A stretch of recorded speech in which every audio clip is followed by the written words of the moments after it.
जानकारी जेम्स तक भी पहुंच गई कि एक मिट्टी में सना आदमी टाउन में घूम रहा है और जेम्स समझ गया कि ये भी कोई मरा हुआ आदमी ही होगा जो कि अपनी कब्र से निकल आया। यहाँ जेम्स जब उसे लेने भी जाता है तो बाकी लोगों के उलट यह आदमी कुछ ज्यादा ही एग्रेसिव था, तो जेम्स को उसे हैंडकफ्स लगाकर बाहर निकलना पड़ता है। दूसरी ओर हॉस्पिटल में एक मेंबर क्रिस्टी के पैर में चोट आ गई, उसमें इन्फेक्शन भी काफी ज्यादा बढ़ चुका था, यानी कि उसे जल्द से जल्द मेन शहर के हॉस्पिटल में ले जाना पड़ेगा।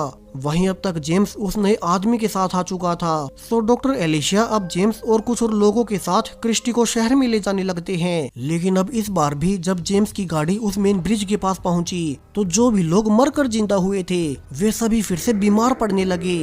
जेम्स ब्रिज के पास आते ही रियलाइज कर लेता है कि ये लोग इस टाउन की बाउंड्री से बाहर नहीं जा सकते। इसी बाउंड्री के बाहर जाते ही कार्लो मारा गया था। सो जेम्स जल्दी से गाड़ी को वापस पीछे लाता है और उसकी थ्योरी बिल्कुल सही थी। वापस टाउन की बाउंड्री में आते ही बाकी सब लोग फिर से नॉर्मल होने लगे, यानी कि अब से ये लोग सिर्फ इस छोटे से टाउन में रह सकते हैं। अगर उन्होंने यहाँ की बाउंड्री से बाहर पैर भी रखा तो वे फिर से मारे जाएंगे, जैसा कि कार्लो के साथ हुआ था। दूसरी ओर पैट्रिक और बो की अब तक दोस्ती हो चुकी थी। यहाँ पैट्रिक को भी अपना पास्ट याद आने लगा था और वो बो को कहता है कैसे वो इस टाउन का पहला मेयर था। उस वक्त वो गरीब लोगों को लूटता था और खुद ऐश करता था।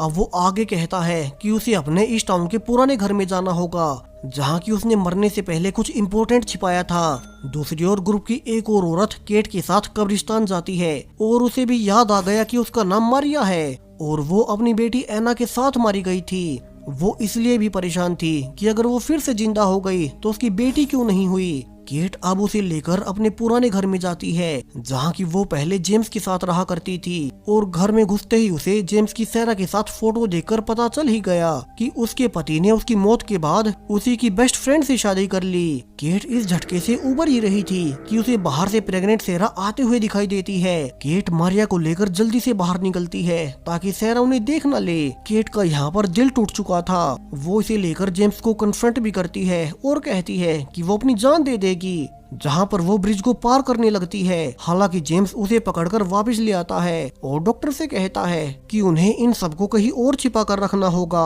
सो डॉक्टर एलिशिया अपना एक पुराना बार्न साफ करती है जहाँ की वे पांचों लोग जो कि फिर से जिंदा हुए थे वे सभी अब यहाँ रहेंगे। वहीं दूसरी ओर वो दूसरा ऑफिसर विक